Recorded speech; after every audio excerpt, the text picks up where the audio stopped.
নমস্কার, কেমন আছো সবাই? মনীষ লাইফস্টাইল অ্যান্ড কিচেন থেকে আমি মনি। আমার একটা নতুন ব্লগে সবাইকে স্বাগত। আজকে সকালবেলা ডিম টোস্ট হচ্ছে। যদিও এটা আমি করছি না, আমাকে যে হেল্প করে দেয় না সেই করে নিচ্ছে। ও মাঝে মাঝে সকাল সকাল আসে, তো যদি কিছু একটা করার থাকে ও করে দেয়। তা আজকেও তেমনটাই হলো। আজকেও একটু সকাল সকাল এসছে, এক জায়গায় যাবে বলে। তো ওই জন্য ও করে নিচ্ছে। ও আমার করে আমার বরকেও দিল। আমি আর ও একসঙ্গে বসে খাচ্ছি। তো আমাকে বলছি যে তুমি ভিডিও করছো, একটু সেজে গুজে বসতে পারো না? তো তখনই ওকে বললাম যে এই জীবনটা পার হয়ে গেলে এখন আর এগুলো ভেবে কী হবে, সব মানে এখন আর ভাবার মানে এগুলো নিয়ে ভাবিই না। যে চোখের নিচে কালো হয়ে যাচ্ছে, চুল পেকে যাচ্ছে, যদিও চুল পাকার কোনো বয়স নেই। আমার মতো হয়তো মানে অনেকেই আছো যে আয়নার সামনে মানে যাওয়া, দাঁড়িয়ে নিজেকে দেখা, চুল আঁচানোর মতো সময় করেও উঠতেও পারি না, হয়তো ইচ্ছেও করে না, ইচ্ছেটাও নষ্ট হয়ে গেছে। মেয়েরা সংসার জীবনে এতটাই ব্যস্ত হয়ে পড়ি না, নিজেদের কথা হয়তো ভাবার কোনো সময়ও থাকে না, তাই না? হয়তো অনেকে নাও থাকতে পারে আমার মতন, আমার সঙ্গে মতের মিল অনেকে নাও থাকতে পারে, আবার অনেকে থাকতেও পারে। নিজেদের পরিবার, সন্তান, তাদের চাহিদা মেটাতে মেটাতে আমরা মেয়েরা ব্যস্তই থাকি। অনেক সময় মনে হয় না যে জীবনটা তো পেরিয়ে গেছে, আর এখন আর ভেবে কি হবে। তো কথাগুলো শোনাতে পারিনি, কেননা বলতো যেহেতু টিভি চলছে, তো টিভি চলে দেখে কখনোই আমি মোবাইলের সামনে বসে কথাও বলতে পারি না। তাই সেটাই তোমাদের সঙ্গে একটু দেখালাম। তারপরে উপরে চলে গেলাম, উপরে মানে উপরে এসেছি, কারণ আছে, দেখাবো কারণ কেন এসেছি। আর এদিকে দেখো সামনের দিকে দেখলাম, তোমাদেরকে দেখালাম যে আমি আগে ভিডিওতে বলেছিলাম যে আমার জায়গাটা একটু গ্রাম টাইপের, কিন্তু গ্রাম নেই, যেহেতু বাড়িঘর কম, পরিবেশটা কিন্তু সুন্দর। চারদিকটা ফাঁকা আছে। তো আর যেটা গল্প করেছিলাম আগের ভিডিওতে, যেখানে একটা পাখি বাসা করেছিল, কত কি ফেলে গেছে দেখেছো, কিন্তু ও বাসা মানে ঘর তো করতেই পারেনি। যদি এই জায়গাটাকে আর ঘর করে যায়, কিন্তু সে মানে খুব ওর সাধ্য অনুসারে কিন্তু ও চেষ্টা চালিয়েছে, কিন্তু কিছুতে ঘর আর করতে পারলো না। কিন্তু অনেক চেষ্টা করেছে, সেটাই বলছিলাম বাড়িতে, যে একটা ঘর করতে ওরা কত কষ্ট করতে হয়, কিন্তু কষ্টটা ওর সফল করতে পারেনি, খারাপও লাগছে। কিন্তু আমার তো কষ্ট হয়েছে এগুলো সব ঝাড় দিয়ে পরিষ্কার করে নিচে নামাতে। কিছু করার নেই, ও যেহেতু ও চেষ্টা ও চালিয়েছে, ও যখন পারেনি আমি আর ওকে কী বলবো। ও তো কখন চলে গেছে আমি নিজেও দেখিনি। তো আমার পরিষ্কার করাও হয়ে গেছে, দোতলাও মোছা হয়ে গেছে, রান্নায় চলে এলাম। তো দুপুরে আজকে একটা বটি করলাম সব কিছু দিয়ে আর কি, শীতের সবজি, যদিও এখন এই সবজিগুলি সবসময়ই পাওয়া যায়, বিন গাজর সব কিছু দিয়ে একটা বটি করেছি। আর ডাল হয়ে গেছে। ডালটা একটু ধনেপাতা দেবো, যদিও ধনেপাতার কোনো গন্ধ বাতাস নেই, তাও দিই আর কি, যেহেতু শীতে তো পাওয়া যায়, গরমে তা পাওয়া যায় না। তেমন ধনেপাতা দিলে দেখতে মানে দেখতে ভালো লাগে আর কি, মনে হয় কি রান্নাটা অসম্পূর্ণ থেকে যায়, তার জন্য ধনেপাতা দেওয়া। এদিকেও মাছটাও রান্না হয়ে গেছে। বাটা মাছের ঝোল করেছি, আর এদিকে বাটা মাছের সঙ্গে বড় মাছটাও দিয়ে দিলাম, কেননা ছেলে তো বাটা মাছ খায় না, ওর জন্য বড় মাছ আনতে হয়। তো একসাথেই করে ফেলি, আবার ওর জন্য আলাদা দুটো মানে করব, ওই জন্য একসাথে করে নিই। আর যেহেতু ও একবেলায় বেশিরভাগ খায়, মানে বেশিরভাগ সময় তো একবেলায় খায়, হয়তো দিনে খায় বা রাতে খায়, একবেলা তোর অফিসেই থাকে। যদি নাইটে যায় তো রাতে খায়, তখন দুপুরে আমাদের দুপুরে লাঞ্চও হয়ে গেছে, মানে ওদেরকে দিয়ে বোঝা যায় ওদের খাওয়া হয়ে গেছে মানে আমাদেরও খাওয়া হয়ে গেছে। তো একসাথে সবারই খাওয়া হয়ে গেছে, ওরা এখন রেস্ট করবে, যদিও ওরা ঘরের ভিতর থাকে না, বেশিরভাগ সময়টা বাইরেই থাকে। তো ওদের খাওয়া হয়ে গেছে দেখে আমরাও চলে এলাম, একজন ভিতর ঢুকতে ছিল, তো ওই জন্য ওকে বার করে দিলাম। তো দরজাটা বন্ধ করে দিয়েছি। এখন সারাদিন পার করে সন্ধ্যার সময়, যদি এই কাজগুলি আমি সন্ধ্যার সময় করি, দেখুন ধোয়া মানে ঝাড়া, ঝাড়া ধোয়াটা তো করতে সব মানে এটা তো করতেই পারি, কিন্তু এগুলো সব মুছে আবার জায়গায় জিনিস জায়গা গুছোতে কিন্তু, গুছিয়ে রাখতে কিন্তু অনেকটা টাফ। এটা কিন্তু আমরা যারা করি তারা কিন্তু সবাই, যদিও সবাই করি, কিন্তু সবাই কিন্তু এটা বুঝি যে মানে ঝাড়তেও যতটা ইয়ে লাগে না, মানে খুলতে মানে বালিশের ওয়ারে বলো আর যেই ল্যাপের ওয়ারে বলো, খুলে কাচতে সময় লাগে না, কিন্তু এগুলো আবার মানে গুছিয়ে রাখতে কিন্তু অনেকটা সময় লাগে, অনেকটা টাফও কিন্তু। সবটা আবার গুছিয়েও নিলাম। এই কাজগুলো আমি সন্ধ্যার সময় করি, মানে সন্ধ্যা পুজো টুজো দিয়ে তারপরেই করি আর কি। এই দেখো এগুলো না হলে কিন্তু আমার হাঁটুটা অকেজো, তো হাঁটু যেহেতু আমার ব্যথা আছে, কিন্তু এগুলো সারাদিন আমার পরে থাকতে হয়, তাইলেই আমি মানে একটু শক্তি পাই আর কি। আর এই চেয়ারটা আমার শাশুড়ি মার জন্য কেনা হয়েছিল, মারা যাওয়ার 1 মাস আগে কেনা হয়েছিল। যদিও মানে বলেছিল একটা হেলান দেওয়া চেয়ার কিনতে, রোদে বসবে করে, কিন্তু এটা বেশি দিন আর বসতে পারেনি। তো মাসখানেক হয়তো বসেছিল, তারপরে উনি মারা উনি কিডনি পেশেন্ট ছিলেন, তো বেশি দিন মানে অনেকটা হাই সুগার ছিল। সুগারটা অনেক আমার বিয়ের আগের থেকে ছিল, বিয়ের আগের থেকে ইনসুলিন দিত, তাও আমি 24 বছর পেয়েছি, এটা আমার বিশাল ভাগ্য। তো দোতলায় চলে এলাম।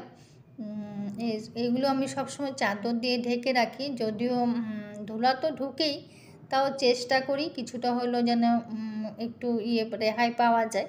যতটা রেহাই পাওয়া যায় ততটাই মঙ্গল আর কি।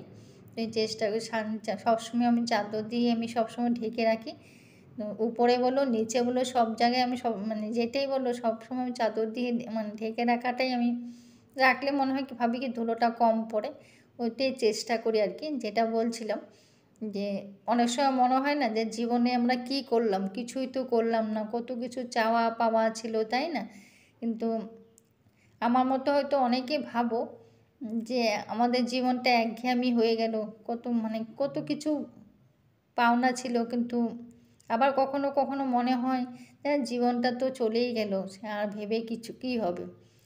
নিজেদের আনন্দ মজা মানে নিজেদের যে গোল্ডেন টাইমটাও তো চলে যায় অনেক সময়, তাই না? তাও কিন্তু আমরা দেখতে দেখতে হয়তো আমরা বুড়োও হয়ে যাই, কিন্তু সেই জিনিসগুলো থেকেই যায় নিজেদের ইয়েগুলো। তো দেখো সামনে দিয়ে সামনে চাদর দিয়ে তারপর তোমাদের সঙ্গে একটু শেয়ার করলাম যে সাজিয়ে গুছিয়ে এইভাবে ওদেরকে ড্রেস পরিয়ে রাখি, সবাইকে আমি ড্রেস পরিয়ে রাখি, তাহলে যাতে আমার মানে নোংরাটা কম হয় আর কি। নাহলে এগুলো ভেলভেটের কাপড়ের তো সোফাগুলো খুব নোংরা টানে আর কি, ওই জন্য বিশেষ করে এদেরকে ড্রেস পরিয়ে রাখি। যদি এগুলো আমার বিয়ের, তা এখনও যত্ন করে রাখি, যেহেতু আমার বাবার দেওয়া। আর যেহেতু এখন শীত চলে যায়, যেমন এখন তো কম্বল গায়ে দেওয়ার দরকার পড়ে না, চাদর একটা হলেই হয়ে যায়, তো ওই জন্য কম্বলগুলো এখন ঢুকিয়ে ফেলছি। তো এই কাজগুলো কিন্তু এই বয়সে সবার মানে করতে হচ্ছে, তো ধরে রাখতে হচ্ছে আর কি, এখনও করতে হচ্ছে। তো ভাবলাম এই কাজগুলো, গরম তো চলে আসছে, শীত তো চলেই গেল, কম্বলগুলো এখন ঢুকিয়ে ফেলি।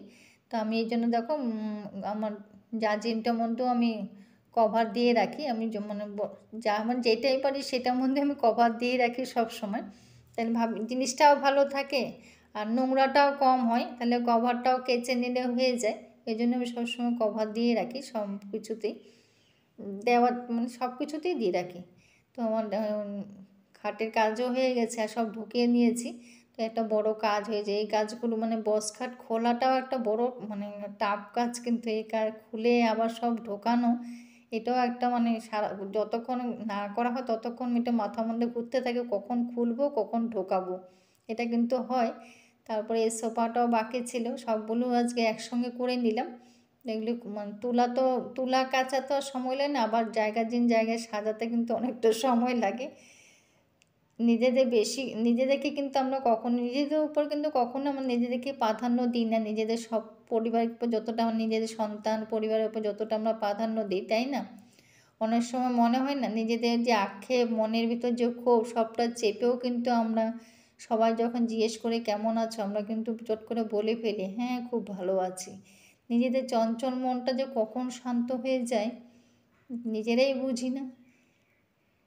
আমার সোফাটাও গুছানো হয়ে গেছে। তো এই বয়সে এসে কিন্তু একটা জিনিস বুঝতে পেরেছি, হয়তো এটা আমার সঙ্গে অনেকেরই মিল আছে, একটা জিনিস ঠিক বুঝতে পেরেছি যে এই এক জীবনে কিন্তু সবার কাছে ভালো হওয়া যায় না, এটা কিন্তু সত্যি কথা।